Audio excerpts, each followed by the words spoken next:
napatay ngayon sa iyong buhay ay bubuhayin ni Lord.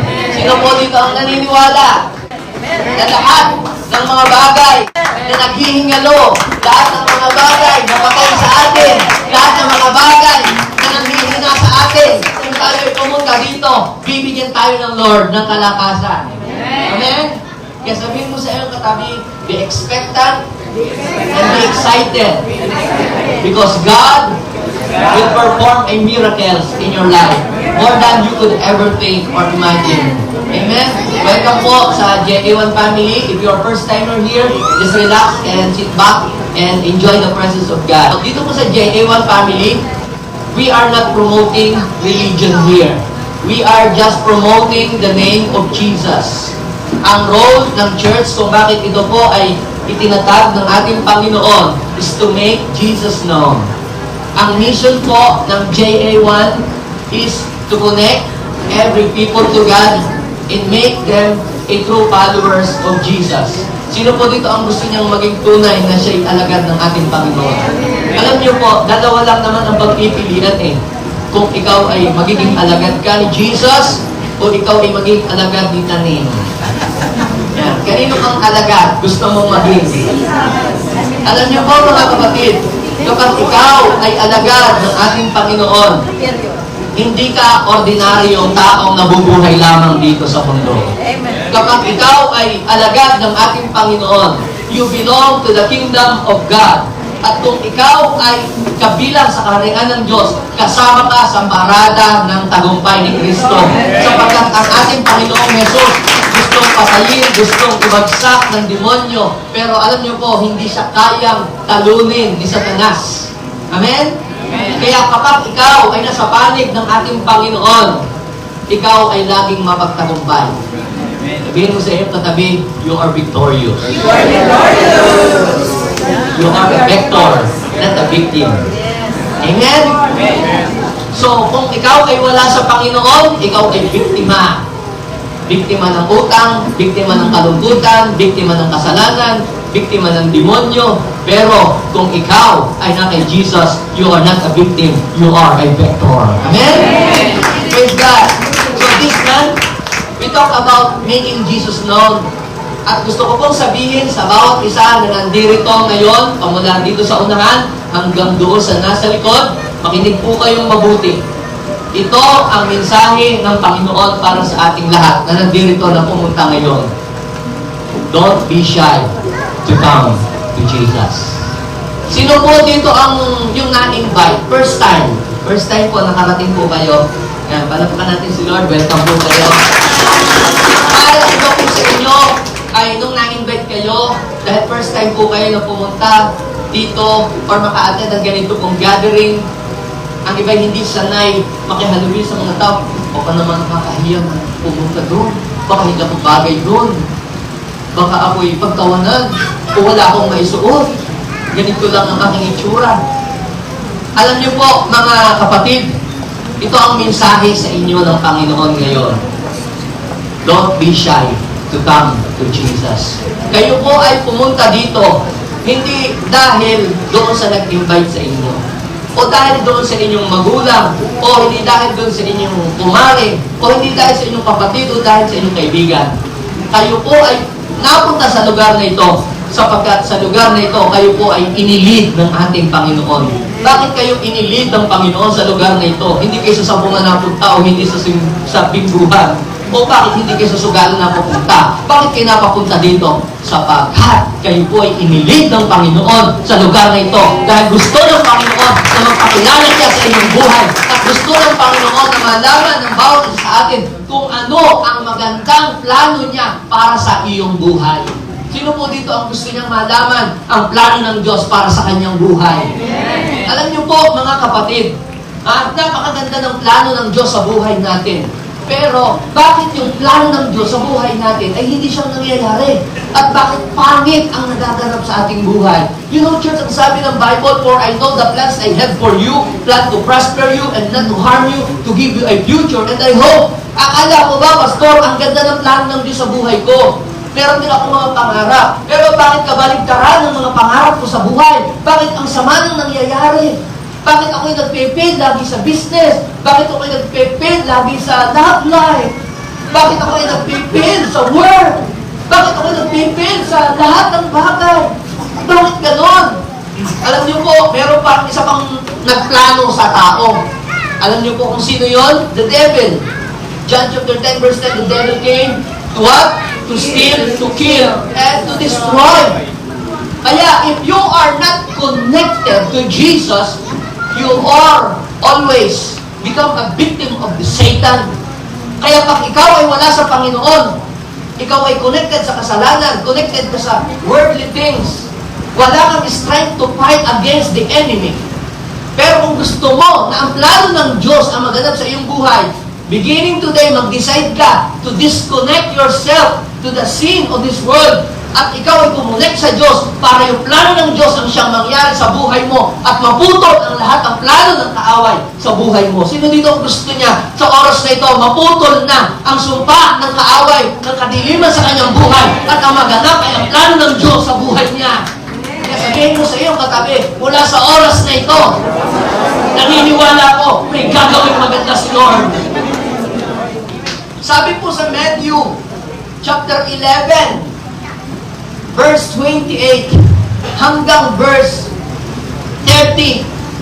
Basahin po natin ang salita ng Diyos. Jesus said, "Come to me, all you are weary and burdened, and I will give you rest."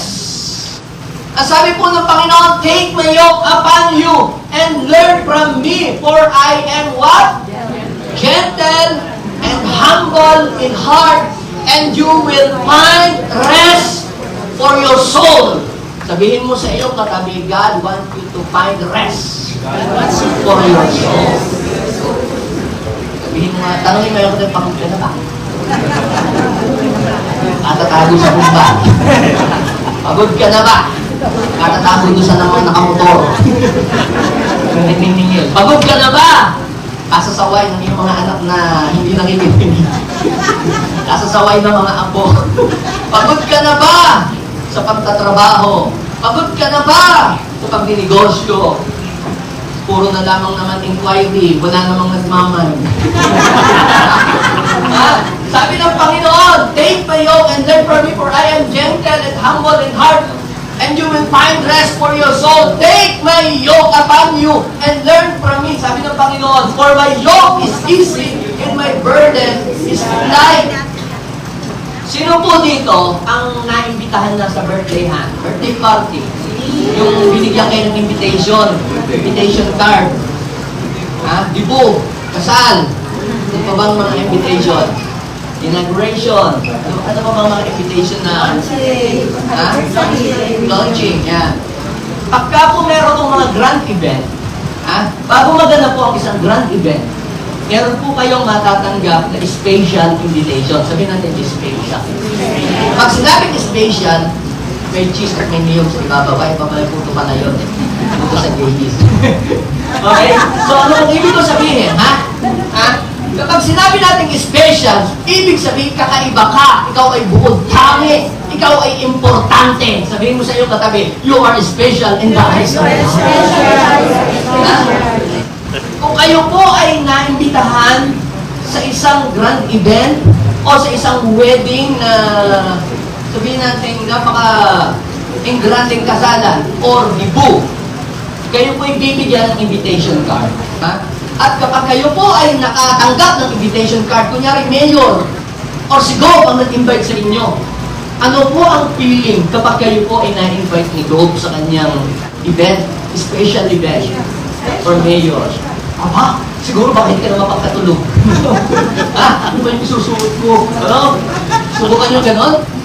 Kato ko, mamimili ka na. Pumunta ka sa ukay. Ay, di pa na yun. Namimili. Ikaw eh, gusto mo maging presentable ka. Bakit? Hindi ordinaryong party yung pupuntahan mo. Yun ay special. Alam niyo po, kung wala tayong invitation, kahit birthday ng kapitbahay, pupunta kayo? Aba, hindi po kayo pupunta. Ito po, hindi naman ako invite. Pupunta ka lamang kung ikaw ay inimbitahan. At kung hindi ka na-invite, hindi ka pupunta. Kahit kapitbahay mo pa, kahit doon pa sa kabilang dingding, yung bahay, hindi ka pupunta. Bakit? Hindi ka invited eh. Pero pag ikaw ay invited, kahit malayo, kahit magta-travel, kahit mag-i-aeroplano, pupunta ka. Bakit? Sapagkat you have received an special invitation. Alam niyo po, mga kapatid, kung tayo, pag inimbitahan ng mga kumare, ng mga politician, ng mga kilalang tao, we are so very excited. Piniprepare natin ang ating sarili, pinaghahandaan natin, pumupunta tayo, sineset aside natin yung ibang bagay na gagawin natin. Tayo ay busy. Iniiwanan natin yung mga business natin at tayo ay pinaprioritize natin yung special invitation.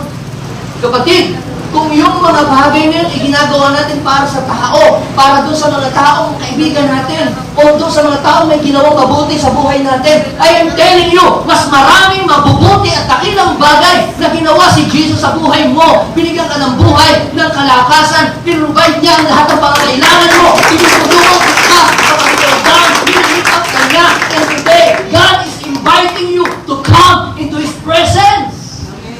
Sabihin mo sa iyong katabi, today, God is inviting you. Sino ba ang mga invited? Sabihin mo sa iyong katabi, invited ka ba talaga? Ha? Sige. Ang sabi po ng Bible, sa Matthew chapter 11, verse 28, come to me, sabi ni Jesus. Kanina daw po tayo lalapit. Sabi po nung kapag daw po ang tao yung nagiging sa 5-6 lumalapit. Lumang version na huyaw. Ang tao yung nagigipit. Kasi buwan na lumalapit. Diba sa Mumbai? Diba? Yung iba nagda-download ng apps. Diba ganun? Pero sabi ng Panginoon, Jesus said, ito, ang laman ng invitation. Come to me. Yung iba lang ha. Yung mayaman lang. Yung nag-aral lang ha. Yung graduate lang ng college. Ha? Yung mga sikat lang, ha? Tama ba ako, mali? Ano sabi ni Jesus? Come to me! All! Sabihin natin, all! Kapag sinabi natin, all, bata ka man o matanda, mayaman o mahirap, may pinag-aralan o wala, tapos ka man, graduate ka man o hindi, kasama ka sa iniimbitahan ng Panginoon. Ang sabi doon, come to me, all! Sino yun? All you who are weary in burden. Yun daw mga nabibigatan. Sabi sa Tagalog, lumapit kayo sa akin. Sabi sa Tagalog, lumapit kayo sa akin, kayong lahat. Sabihin natin lahat. Lahat daw na nabibigatan at nahihirapan. Sino dito yung minsan ay nahihirapan na siya sa buhay niya? Amen. Sa misis, sa mister, sa anak, sa trabaho. Di ba? Ito sa pinapagawa ng boss, parang wala ng katapusan, ng utos. Nakakapagod. Ang mahirap nito mga kapatid, iba po yung kapagudan ng pisikal at iba po yung kapaguran ng kaluluwa. Alam niyo po yun, yung hindi ka naman nagtrabaho, wala kang binuhat, pero feeling mo, pasan mo ang daigdig, parang si Sharon po niya pa. Diba? Bakit ka doon? Anong gagawin ko? At yung iba, para bumaan ang buhay, tatapusin nila, nakakaisip kasi yung mga blade, bartayo blade, tulay, asido, para bumaan at maibsan ang kanilang pasanin. Pero alam niyo po, kapag kayo ginawa po ninyo at kayo po'y namatay, impyerno ang inyong bagsak, lalong bumigat ang inyong pasanin sa buhay. But I am telling you mga kapatid, bakit kinakailangan natin i-promote, ipakilala ang Panginoon Jesus sa buhay ng mga tao? Because Jesus is the best and only solution to every human problem. Walang ibang solusyon, walang ibang makatutulong at makakagamot at makapag-aayos ng buhay natin. Walang iba kundi ang ating Panginoon. Why? Because He is our Creator. Subukan niyo na po bang magpagawa ng electric fan? Dinala niyo yung electric fan yung sira sa veterinaryo. Veterinaryo pa. Di ba? Anong gagawin? Baka gawin kuting yung electric fan. Di ba? Ano bang ibig kong sabihin? Kapag ikaw ay may pasanin, ikaw ay may problema at mayroong kabigatan, dapat ay alam mo kung kanino ka unang lalapit. Alam mo kung kanino ka unang tatakbo. At yun ay walang iba kundi ang ating Panginoong Hesukristo. Come to me, those who are weary and burdened, and I will give you rest. Pag alam niyo po yung iba kaya ayaw lumapit sa Panginoon, yung dami-dami kong kasalanan, dami kong mga problema, dami kong mga pag-uulang kay Lord. Ako tayong lumapit kasi baka tayo umusok, baka tayo masilaw. Ayaw natin lumapit sa Panginoon dahil nahihiya tayo. Tatanggapin pa kaya ako ni Lord? Dami kong kasalanan, dami kong pag-uulang, dami kong bisyo, dami kong mga pinagkakamali sa buhay. Kung ako kaya lalapit sa Kanya, nakakahiya naman, huwag na lang, magpapakabait muna ako, tsaka magtitinok, tsaka ako lalapit sa Kanya. Ganun ba yun? Sino ho ang mga dinadala sa ospital? Mga malulusog o mga may problema sa pisikal ng katawan? Kung kayo'y malusog at malakas, hindi kayo magpapadoktor. Kaya nagpapadoktor tayo. Kaya sakit ng mga tugod ko, mga kulat ko, irarayuman nila tao. At pag ikaw ay may mga feeling na ganyan, ang kasunod niya, nagkakaroon ka na ng fear. Yung cancer na niya, sabi ko. Diba? Ganun ang mga naiisip na. Yan ang i-inject ng kaaway sa iyong isip. Pinapagod ng demonyo ang iyong isip. Now, sabi ng Panginoon, come to me, those who are burdened, weary. Sabi ng Panginoon, may solusyon sila. Ang solusyon, wala sa tanduay, wala sa red horse. Sabihin mo sa iyong katabi, wala sa baikon. Wala sa tanduay, wala sa red horse. Ang solusyon, mga kay Jesus. Hindi, palpakan natin ang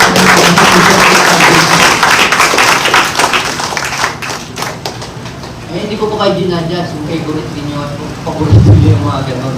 But I am telling you, hindi ho masusolve ang inyong problema. Ang tanging solusyon para ma-solve ang mga problema natin sa ating buhay ay natin Lord. At lumapit ka sa Kanya. Tanggapin mo siya sa iyong buhay. Ngayon, nasabi ng Bible, sa verse 20 na, take my yoke. Sabi na Panginoon, take my yoke and learn from me, for I am gentle and humble in heart, and you will find rest for your soul. Bakit sinabi ni Jesus yung ganyang mga teachings during His time? Kasi, ang mga audience niya, sila po, ay alipin during that time ng mga Roman Empire. Plus, iba pa rin po, yung pong mga kautusan at mga batas ng Hudyo. Bagay, alipin na po sila ng mga Roman Empire, kasi sila po ay puwersahan na pinagbabayad po ng tax. 10 to 20% ng kanilang tax binabayad nila sa Roman Empire. And aside from that, sila po ay kinukutongan pa ng mga high priest during that time. Pag may kasalanan ka, malaki-laki ang kasalanan mo, baka. Pag malaking-malaki, kalabaw. Pag malit ang kasalanan mo, kambing. So, ganun po katindi mga kapatid yung burden. Tapos hindi ka pa mamagagaanan. Nagkasala ka ba? Gano'n ka lang kasal. Dasalin mo ito ng 10 beses. Ulit-ulit. Di lalo pinahirapan. Burden. Alam niyo po ba na ang rules ang nagbibigay ng burden? Yung batas. Alam niyo, minsan may-invite po ako sa church natin. Invite kita sa church. Let's worship the Lord.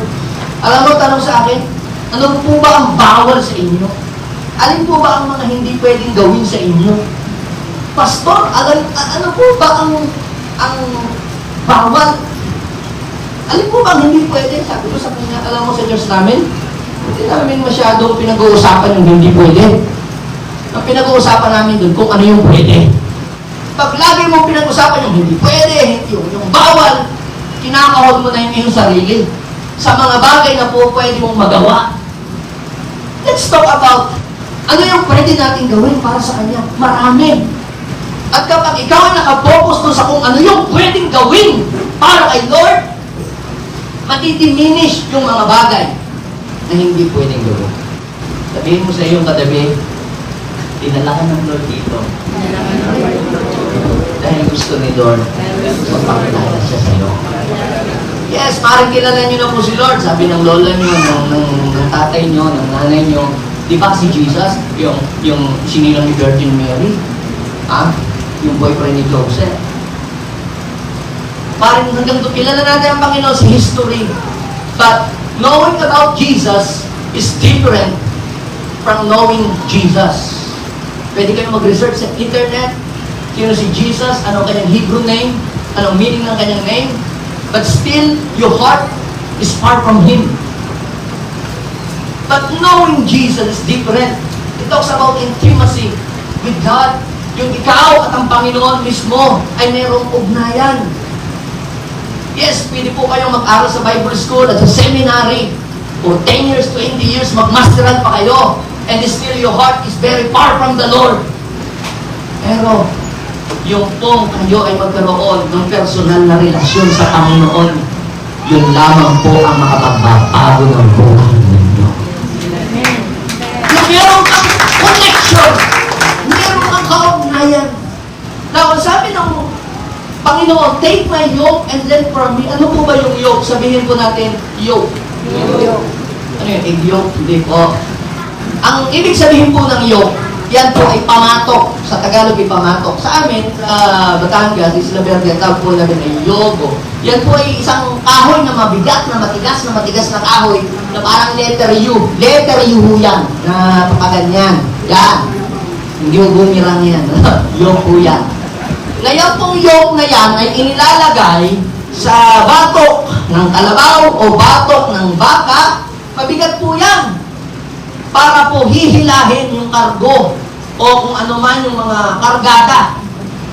Imagine niyo, meron ka na ngang yoke sa batok, kung ikaw yung kalabaw ka, ha? Yan. Tapos pipigar-pigarin ka pa sa mga kawawa ka naman. May yoke ka na nga ganyan. May atakin ka pa na mabigat. Sasakyan ka pa nung ama mo. Alam niyo po, napakahirap. Ganyan, ine-illustrate at ipinapakita ng Panginoon. Ang isang tao may problema, may kabigatan. At walang relihiyon na makapagtatanggal ng yoke na yan. Even yung mga religious people noong panahon ni Jesus until today, hindi kagaanan ang ibinibigay, kundi yoke. May kasalanan ka, nagnako ka ng itlog, ilan? 5. Kasalin mo ito, 5 paulit-ulit. 5 nito, 5 yun. Di yoke, ang ibig sabihin ng yoke, pasanin, lalong bumigat. Pero pag lumapit ka kay Jesus, sabi ng Panginoon, take my yoke. Ngayon, may dalawa pong klase ng yoke.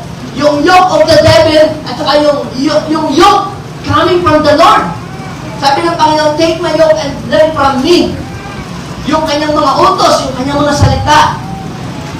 At ang Panginoon ay nagpapakilala dyan personally, for I am humble and gentle in heart. Bakit ba ang mga tao ay nagkakaroon ng bigatin sa buhay? Sino po dito ang inaamin niya kaya sa kanyang sarili na ngayong oras ito, mayroon pong pasanin? Hindi pare-parehas. Yung iba ang pasanin nila sa finances, sa financial matter. Yung iba sa relationship, ang kanilang pasanin. Yung iba pasanin sa negosyo, yung kanilang mga tauhan, tamad, di ba? Yung iba pasanin, yung kanilang apo o kanilang pamangkin, o kung sino mang kasama mo sa bahay. Iba-iba po ang level ng ating pasanin. Iba-iba ang bigat. Pero ano po yung reason why we have a heavy burdens? What is the reason why we have so many burdens sa buhay po natin? Bakit ba tayo nagkaroon niyan? Meron pong 3 pinanggagalingan ng burden. Una, because of the wrong decisions that you have done in your life. Dahil sa mga mali mong naging desisyon. Sabi ng nanay mo, aral ka mo ng mabuti, huwag mo ng mga boyfriend, pagtapos muna. Mami, mamamatay mo, pag hindi ko nagkatuluyan. O sige, bahala ka sa buhay mo. After ka Mami, mamamatay ako, pag hindi kami nagkatuluyan. Yung bang because of your wrong decision, parang dumi umipropek na ang sama na nangyari sa buhay mo. Alam niyo, you know, there's one story in the Bible, merong isang young son, lumapit sa kanyang daddy, and sabi, give me my share. Sa Luke chapter 15 verse 11, bigyan mo sa akin yung aking mana. Ay, dahil humihingi sa kanyang tatay, binigay niya. Pero alam niyo po, sometimes yung blessing hindi nagiging blessing sa atin. kapag hindi natin alam kung paano ito i-handle. Kung hihingi ka ng malaking amount ng blessing, dapat enlarge your capacity to receive. Dapat magkaroon ka muna ng financial literacy, mag-aral ka muna, read books, get more mentors about finances. Totoo po yun. Bakit? Dahil pag binuhusan ka ng Diyos ng pagpapala at wala kang alam anong mangyayari, baka yung blessing maging problema mo pa. Parang yung mga nanalo sa loto ng milyon-milyon, yung iba nagkautang, naging pulubi, nakulo, naging adik, nagkasakit. Anong nangyari? Yung blessing niya, hindi naging blessing. Naging burden. Gusto ba ng Diyos na ganon? So, bakit nagkakaroon ng burden ang mga tao? Because of our bad decisions sometimes that we have committed. Sino po dito ang inaamin niya na siya'y nagkaroon ng bad decision sa buhay? Wala, ako lang yan. Lahat tayo nagkaroon ng bad decision. Sa buhay natin, sa sarili natin, sa katawan natin, sa lahat. Sa business natin. But I am telling you, ikaw man ay nakakommit ng maling decision sa buhay, I am telling you, hindi pa tapos si Lord. Pinapangit man ng kaaway ang buhay mo. Pero si Lord, naka-prepare na kung paano niya papaganahin. Aside from our bad decisions and personal things na nagawa, na nagpabigat sa atin, buhay, because of what other people have done. Sino yung naloko na? Yung inutangan, babayaran kita sa katapusan mo, may paparating akong pera sa katapusan. Di ba alam kung katapusan ng buwan o katapusan ng mundo? Ikaw naman, hintay lang hintay sa kanyang pagpapayan. Mars, kailangan ko na talaga. Ano yun? Kailangan ko talaga bayadan ko kung utang. Ano utang? Because of other people. Dahil maring niloko ka, o minura ka, o pinagsabihan ka ng wala kang kwenta, sinabihan ka ng mga masakit na salita. Sometimes emotionally, through words, or physically. Yes. Kagaya ng nangyari doon sa kwento ng isa pong manlalakbay from Jericho. Siya po naglalakad sa kalsada. Dumating po yung mga riding in tandem. Pagkatapos binugbog. Mas walang baril. Binugbog. Halos mamatay. Because of other people. Yung abait-bait mong tao, kung na tumutulong, tapos mamaya-maya, ikaw pang gagawa ng hindi maganda. Sino nakaranas dito yung tumulong ka sa iyong kapagawa ka ng mabuti, niloko ka? Pinalabas ka bang hindi ka mabuting tao? It hurts, di ba? Sino nakaranas nun? Ikaw na yung tumulong, tapos ikaw pang masama. Nung siya umangat na, anong nangyari? Hindi ka nakilala. O ganon, ni-reject ka because of other people. Pasanin po yun. At ang isa pa, na malupit, because of satanic works. Because of the wrong things that we have done, kaya tayo nagkaroon ng burden.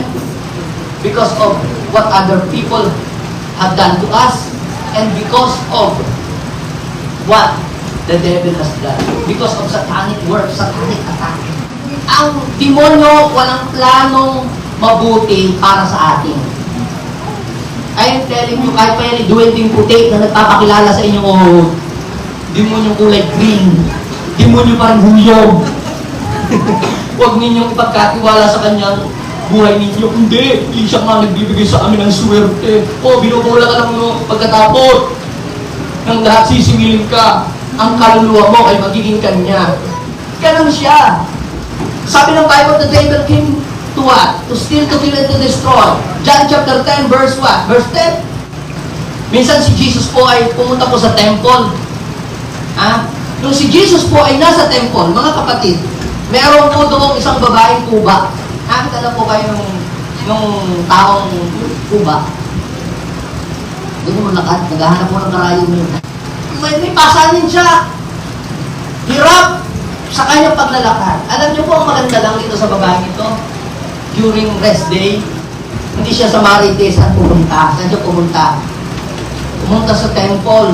Eksaktong pagpunta niya sa temple, nandun si Jesus. Kaya sabihin mo sa iyong katabi, attend din naman ng church pag may time. Para ma-meet mo si Jesus. Kaya ka nakukuba eh. Kaya yung iba nakuba na eh. So, ano ang problema ng babaeng ito? Hindi dahil niya na may nagawa siyang mali sa buhay? Ha? O hindi dahil siya binugbog? Hindi eh. Ang sabi ng Bible, sa Luke chapter 13 verse 11, dahil daw po sa evil spirit na nakapatong sa kanya, nakasakay sa kanya. Kaya po siya ay naging kuba dahil sa masamang espiritu. Kaya pala siya ay pagka nagpapagamot sa doktor, nagpa-MRI na, nagka-CT scan na, at kung ano-ano pang mga ginawa sa kanya, MRI, CT scan, Xerox machine, walang nakita. walang findings. Yung pala ay because of the evil spirit.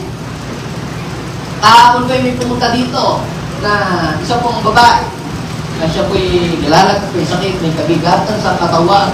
Masakit ito, masakit yan, masakit ang dibdib at kung ano-ano pa. Walang findings ang doktor. Kasi hindi pa nagpapatingin. Sabi ko, patingin ka.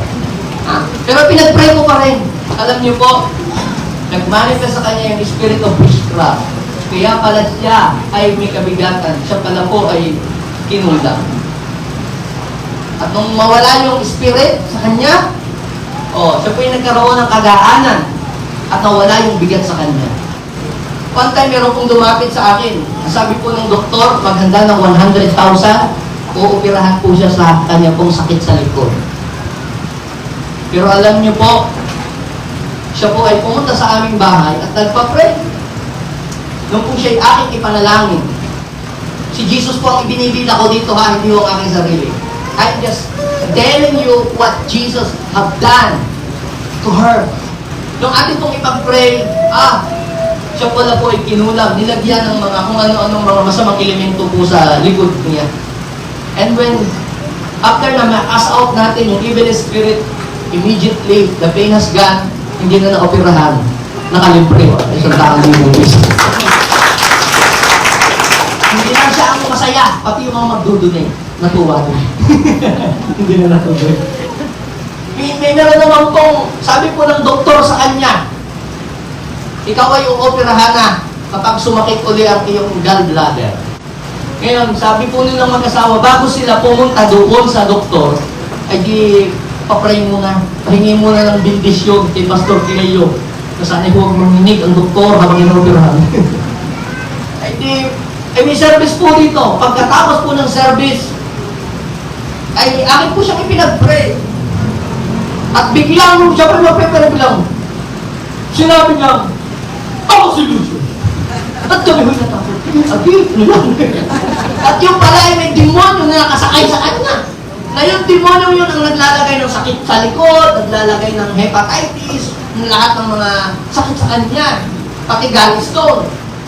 When we rebuke the spirit of infirmity sa kanya, alam niyo po, nawala na yung sakit. Hindi na sa ospital napapunta. Umuwi na sa bahay. Hanggang ngayon, magaling na hindi na nagpa-operasyon. Now, I am telling you, ano ang solusyon para mawala yung mga burdens sa ating buhay? Para mawala yung yoke. Yung yoke, yung masanin. Pwedeng yung yoke ay yung sakit. Pwedeng yung yoke ay financial problem. Pwedeng yung yoke ay yung emotional problem. Kapatid, mawawala lamang yung yoke sa buhay mo at mabe-break lang yon kapag lumapit ka sa Panginoon, sapagkat si Jesus ay yoke destroyer and burden remover. Lahat ng mga burdens and yoke sa buhay mo, tatanggalin na ng Panginoon kapag lumapit ka sa Kanya. Yung pong isang lalaki na mayroong nakumit na maling desisyon sa kanyang buhay, nagkanta lugi-lugi na down ng kanyang buhay, naubos ang lahat ng kanyang pera. Alam niyo po yung young son na na-realize niya, wala na akong pera, wala na akong magagawa. Mabuti pa, bumalik na lang ako sa kanya. Humingi ng tawad at aminin ko aking pagkakamali. Alam niyo po, kahit yung pagkakamali na burden ay dahil gawa niya sa kanyang maling desisyon, pero nung siya'y nanumbalik at nagsisi, alam niyo po, ni-restore ng Panginoon ang kanyang kabuhayan at mas pinasagana pa siya ng Panginoon kaysa dati niya kaya. Kaya kapag o yan man ay burden dahil ng ibang tao. Alam nyo, yung taong ginulping yung binugbog na yun, nang lumapit sa ating Panginoong Jesus, sabi, ginamot siya, binindahan ang kanyang sugat, hanggang sa ipinrubay ang kanyang pangailangan, lahat ng gagastusin. Alam niyo po mga kapatid, pag lumapit pala tayo sa Panginoon, meron siyang dakilang bagay na gagawin sa ating buhay. At yung babae, nung siya lumapit sa Panginoon, yung babaeng hukot, ipinatong ni Jesus ang kanyang kamay sa kanya. Siya po ay bigla pong dating nakabaluktot, bigla pong naging unat at naging straight at naging tuwid ang kanyang pong paglalakad. I am telling you, maaaring ang buhay mo ngayon, paliko-liko, mayroon kang pasanin. Pag lumapit ka sa Panginoon, your life will become straight beginning today. Sino dito ang gusto na maging straight ang buhay? Sino dito ang gustong maging straight ang buhay niya? Dati kapag ano ang buhay mo? Sabi, anak! Ang siko mo! May dumi! Straight. Anak! Ang siko mo! May dumi! Nako! Paliko-liko. Kaya sabihin mo sa iyong katabi, may pag-asa ka bang ma-straight ang buhay mo? Kung lalapit ka kay Jesus, matutuwid ang buhay mo! Sino dito ang naniniwala na itutuwid na Diyos ang buhay niya? Mali man ang naging desisyon niya sa buhay. 10 years ago, 5 years ago, I am telling you, meron ka bang pag-asa, kayang plantsahin at patagin ng Diyos ang lahat ng bako-bako na buhay mo. Kaya I am telling you, kapag lumapit po kayo sa Panginoon, this is what the Bible says. Ang sabi ng ating Panginoon sa John chapter 6 verse 37, ang sino mang lumalapit sa akin ay hindi ko itataboy. Sabihin mo sa iyong katabi, don't be ashamed to come to Jesus. Bubulungan ka ng kaaway. Ha? Sabi, ano ko? Hindi ka natatanggapin. Makakahiya ka. Dami mo kasalanan, dami mo pagkakamali. Pero alam niyo po mga kapatid, wala isang mga tao kaya naman kabigat at karaming kasalanan na lumapit kay Jesus na tinaboy ng Panginoon. Lahat ay tinanggap ng ating Panginoon. Ang sabi po ng Romans chapter 10 verse 11, the scripture says, ang sino mang nagtitiwala sa Kanya ay hindi. Those who trust, anyone who trusts in Him will never be put to shame. Sabihin sa mga kapatid, let's come to Jesus. Let's come into the presence of the Lord. Don't be shy to come to Him. Bakit? Kasi i-repair ng Diyos ang iyong buhay.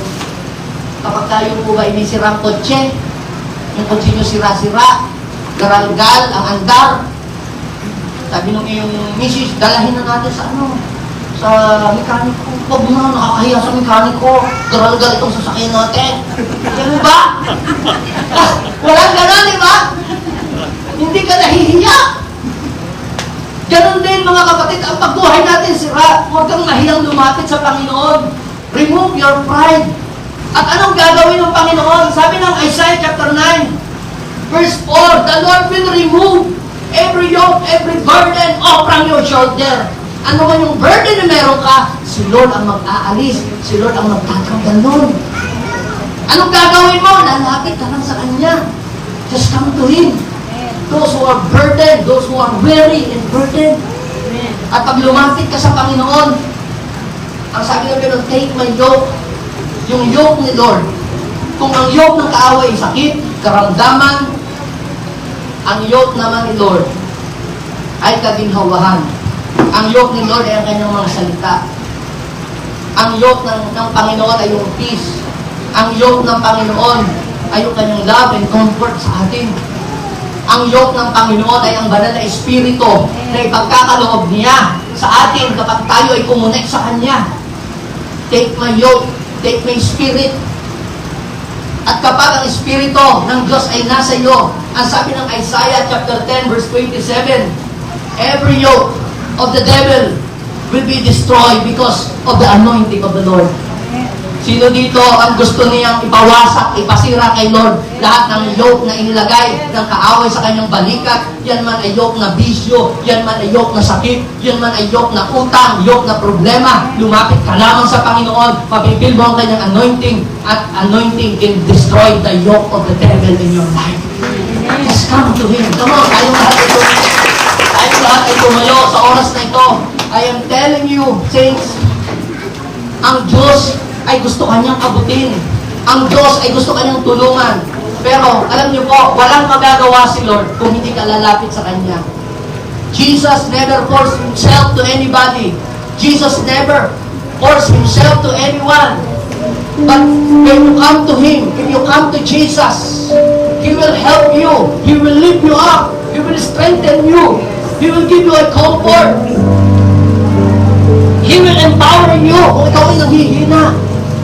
Kung ikaw ay maraming pagkakamali sa buhay, He will give you another chance.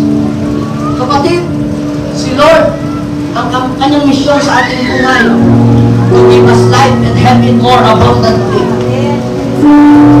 Maganda ang plano ng Diyos sa buhay natin at mangyayari lamang yun kung tayo ay magpapasya na tayo lalapit. Do you want to come to Him? Let's go. Let's come into the presence of the Lord. Yes. Sabihin mo sa Kanya, Lord, ako'y lapit. Ako'y sumasamo. Ikaw ay may kabigatan, may pasalin, may problema. I'm telling you, God is here. God is here today. And He is willing.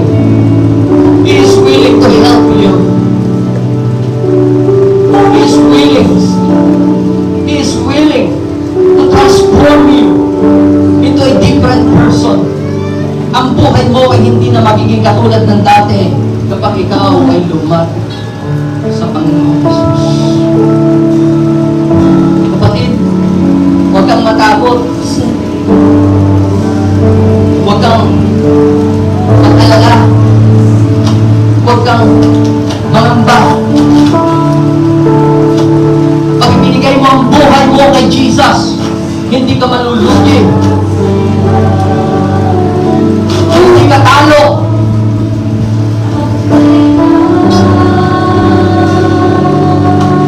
Kapag in-offer mo ang buhay mo kay Jesus, hindi ka magiging api. Hindi ka magiging kawawa. Just come to Him. Bow your head. Focus your mind on Him.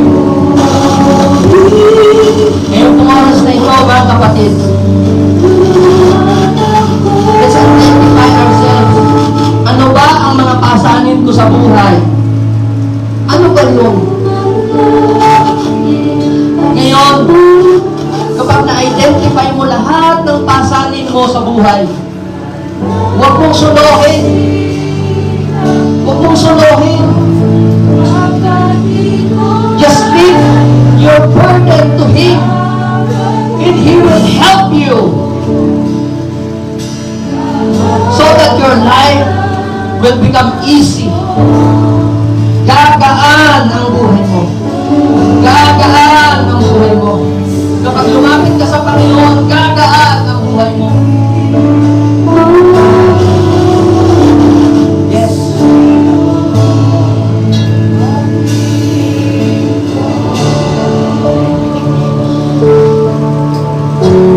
Kayo po na mga nandidiyan sa inyo pong mga upuan.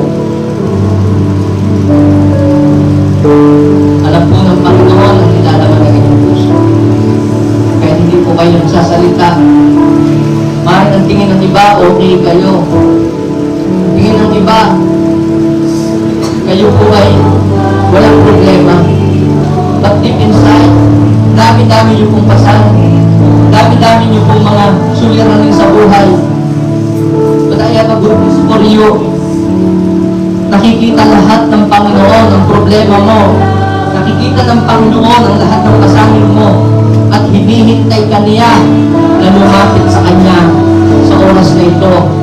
At pag lumapit ka sa Kanya, kapatid, hindi ka mabibigo, hindi ka mapapahiya, tutulungan ka niya na ma-restore ang iyong buhay.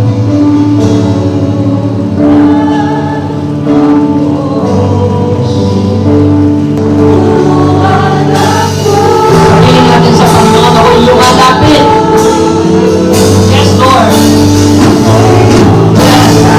Sabihin mo sa Panginoon, Lord, tulungan mo kami. Tulungan mo kami, Panginoon. Tulungan mo kami sa oras na ito. Hindi namin kaya. Because apart from you, Lord, we can do nothing.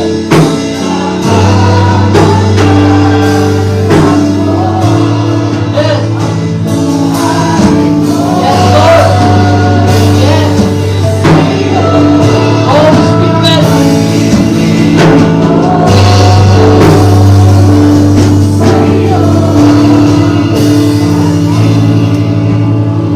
Now, hindi ko po alam kung ano mga pasanin niyo sa inyong buhay. But today, bibigyan ko po kayo ng pagkakataon na ilapit kay Lord ano man ang inyong mga pasanin. I will offer a special prayer for you. Yun lang mga may pasanin sa buhay. If you are first timer here, hindi mo na alam ang gagawin mo sa buhay mo, gusto mong lumapit sa Kanya, gusto mong i-connect ang buhay mo kay Lord, this is your chance to come before His presence. At kapag lumapit ka sa Panginoon, manampalataya ka na si Lord ay kikilo sa buhay.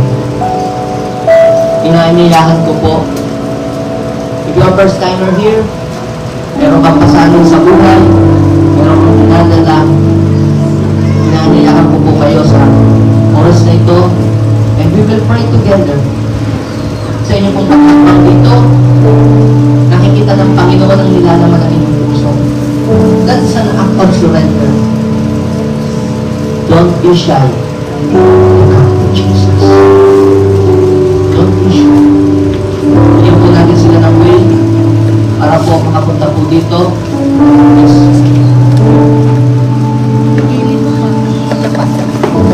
Kapag ganyan po dito, yung lang po kayo. Holy Spirit, we ask your presence to fill this place. Sama kayo po ng Panginoon. Imagine po ninyo kaharap po ninyo si Jesus. Yung mga nag-invite, pwede nyo pong i-usher dito ang inyo pong mga guests. Naniniwala po ako may magandang plano ko sa buhay niyo. Pinipilit kayo ng kaaway na pabagsakin, guluhin ang buhay. Pinipilit ng kaaway na kayo ay i-down.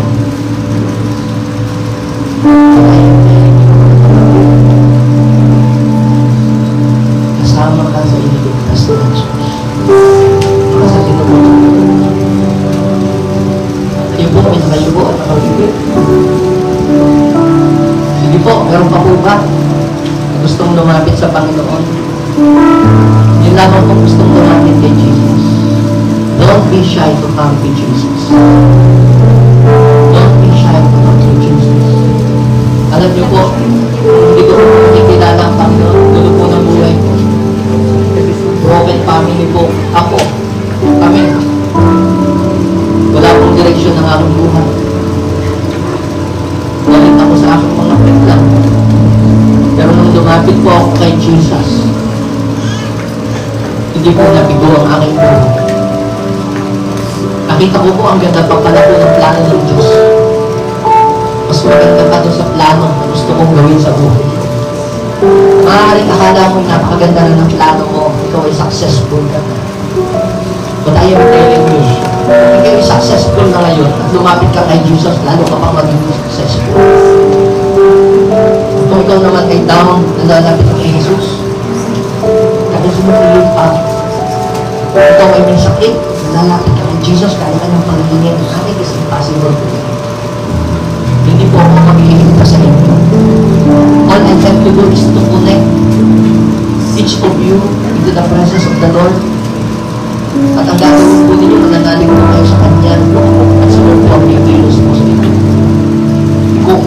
lang po kayo ng Jesus. Ilagay po ninyo ang inyong pong mga kamay sa inyong puso. Sige, bumuko lang po kayo. Kahit hindi na po kayo kumanta, kapag na kayo bumuko kayo, puso ninyo mga kamay.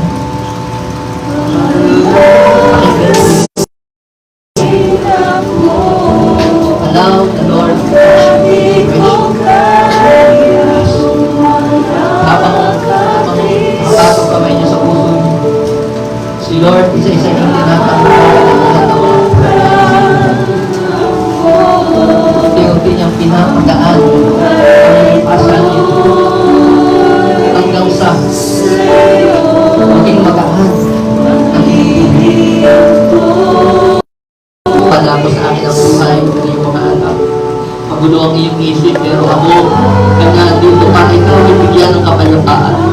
Tinatanggol ko, sabi ng Panginoon, ang lahat ng pasanin mo sa iyong balikan. Ialay mo sa akin ang iyong buhay. Tutulungan kita sa iyong suliranin, sabi ng Panginoon. Father, i-bless niyo po ang aming mother na ito. Bless her. Embrace her in Jesus' name. Bless this brother in Jesus' mighty name. Yes.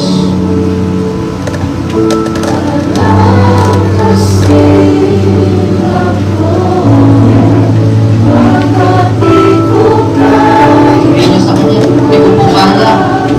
Inipilit ako na sa iyo lahat.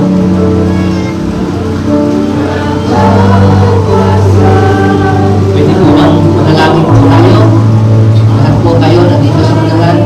Buong puso po ninyo, nabigkasin po ang panalangin ito. Sabihin po ninyo, Panginoong Jesus. Nagpapasalamat po ako sa pagkakataon na ibinigay mo sa oras na ito para ako ay mahalangin. Salamat po, Panginoon. Dahil ang araw na ito ay espesyal. Dahil nakatagpo kita. Kumukonect ako sa iyo, Panginoon.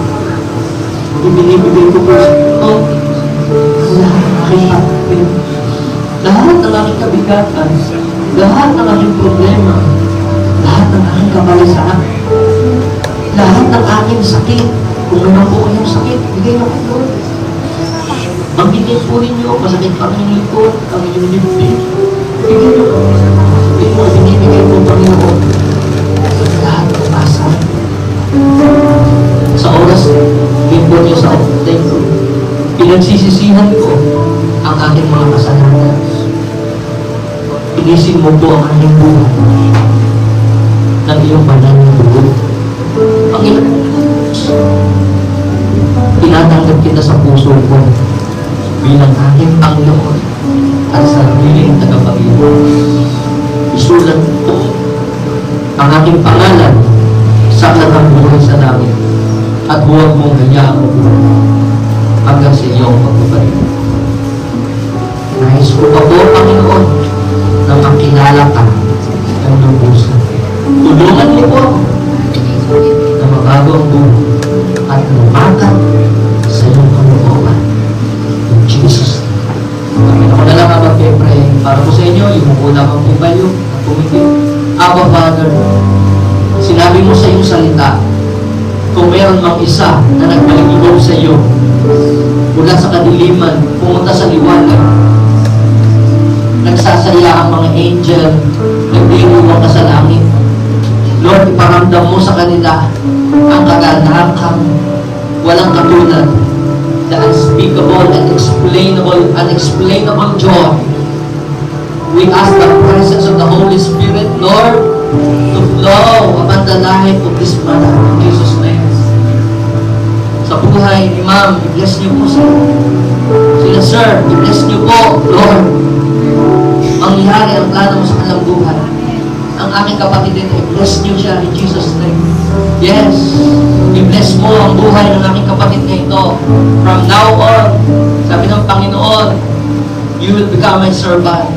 Yes, katulad ng iyong kakambal na kapatid ay magiging ganun ka in love kay Lord at mas magiging matindi ang passion mo sa mga tao wala pa kay Lord. maaakay mo sila madadala sa Panginoon. I-bless niyo po, I declare promotion and blessing sa buhay ng aking kapatid na ito in Jesus' name. I-bless niyo po ang kabataan ito in Jesus' name. I-bless niyo po, Panginoon, ang kabataan ito, matransform ang kanyang buhay at mahinag sa iyo in Jesus' name. I-bless niyo po ang lahat ng pumunta dito sa unahang ito, Panginoon. Lord, touch them. Let your presence flow upon them in Jesus' name. Yes. I-bless mo ang kanilang buhay in Jesus' name. Mula ngayon, sabihin po natin, thank you, Jesus, for your wonderful presence. Thank you, Jesus, for comfort